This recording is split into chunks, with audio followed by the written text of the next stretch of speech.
Perjalanan hidup seseorang adalah perjalanan untuk maju, bukan perjalanan untuk mundur ke masa lampau. Maju artinya ke arah masa depan yang lebih baik. Oleh karena itu, kita membutuhkan penuntun hidup yang akan mengarahkan kita pada tujuan akhir, yaitu keselamatan. Selamat mengikuti Rehafin yang akan dibawakan oleh Romo Canisius Sigit JM. Bacaan Injil sesuai dengan penanggalan liturgi hari ini. Salam Vincenzian, Tuhan memberkati. Para saudara-saudari yang terkasih, damai Tuhan selalu menyertai Anda semua dan keluarga Anda masing-masing. Kita semuanya di dalam hidup sehari-hari diundang untuk mempraktekkan hidup keagamaan kita. Dan bagi kita, mempraktekkan hidup keagamaan itu berarti berusaha terus-menerus untuk mengikuti Dia yang kita imani. Para saudara-saudari yang terkasih, bagi kita umat Kristiani, mengikuti Yesus itu perlu kita usahakan terus-menerus sepanjang hidup kita. Apa syarat untuk bisa mengikuti Yesus dengan sungguh-sungguh? Para saudara-saudari yang terkasih, indah sekali apa yang diajarkan oleh Tuhan kita Yesus Kristus. Syarat untuk mengikuti Dia adalah mencintai Dia tanpa syarat. Yesus menegaskan pesannya itu di dalam Injil Matius bab 8 ayat 12 sampai dengan 22. Ketika ada orang yang bertanya kepada Yesus, bagaimana cara untuk mengikuti Dia? Yesus mengatakan, serigala mempunyai liang dan burung mempunyai sarang, tetapi anak manusia tidak mempunyai tempat untuk meletakkan kepalanya.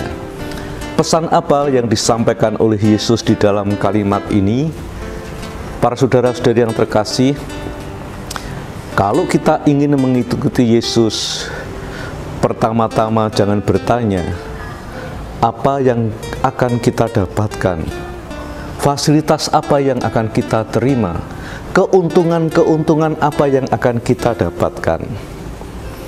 Yesus mengajak kita untuk mengikuti Dia berarti menempuh jalan salibnya. Dan jalan salib Yesus itu adalah jalan cintanya.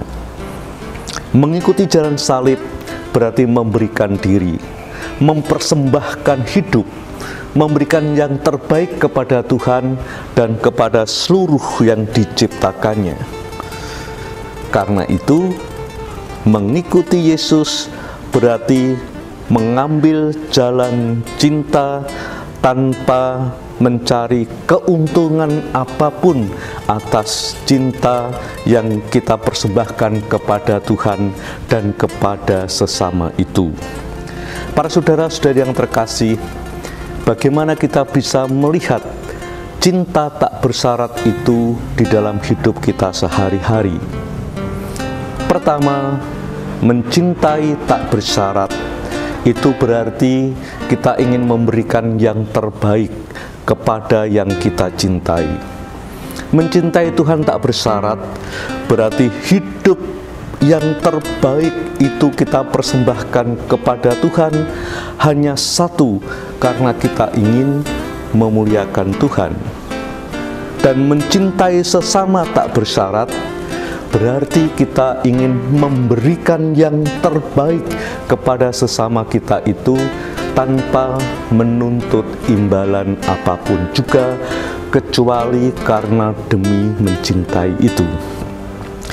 Maka ada dua hal yang perlu kita waspadai, bahwa kita seolah-olah mencintai, tetapi sesungguhnya itu bukan cinta yang sejati.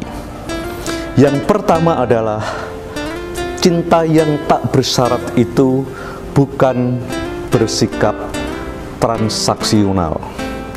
Kita tidak sedang melakukan transaksi kepada orang-orang yang kita cintai. Bertransaksi itu berarti menerapkan kriteria-kriteria tertentu. Kita menuntut ukuran-ukuran tertentu sebagai syarat untuk kita mencintai. Ketika kita menerapkan syarat-syarat apapun demi cinta yang mau kita berikan itu, hati-hati. Jangan-jangan kita tidak sedang mencintai, tetapi sedang bertransaksi.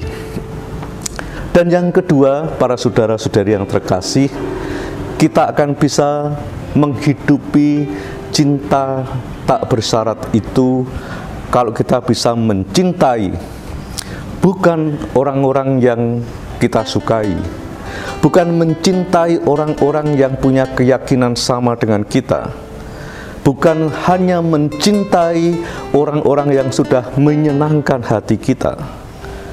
Ketika kita bisa memberikan yang terbaik kepada siapapun juga, meskipun berbeda keyakinan, berbeda agama, berbeda kesenangan, berbeda hobi, apalagi kalau kita bisa mencintai orang yang kita benci, itulah kita sudah mulai memasuki mencintai tak bersyarat. Karena itu para saudara-saudari yang terkasih, mencintai tak bersyarat berarti tidak ada ruang terbuka apapun terhadap kebencian. Kalau kita mencintai Tuhan tak bersyarat, berarti kita juga bisa mencintai ciptaan Tuhan apapun dan siapapun mereka. Cinta tak bersyarat berarti tidak ada ruang bagi kita untuk membenci orang lain, untuk merusak kehidupan orang lain, untuk menabur konflik dan ketegangan. Cinta tak bersyarat hanya satu yang dihadirkan: damai, sukacita, solidaritas, dan itulah nilai-nilai keutamaan kemanusiaan yang berlaku dimanapun juga dan kepada siapapun juga. Mari kita mengikuti Tuhan. Tuhan yang kita cintai itu sudah mencintai kita tanpa syarat. Maka kita juga diundang untuk bisa mencintai Tuhan dengan tidak memberikan syarat apapun kepadanya, kecuali kita ingin mencintai sepenuh hati, sekaligus juga mencintai ciptaan Tuhan yang tergelar di sekitar kita. Di sanalah dunia damai, dunia yang mengikuti kebenaran ilahi, dan di sanalah kita akan bisa menghadirkan sukacita di bumi semesta yang sangat kita kagumi ini. Tuhan memberkati kita semua. Aku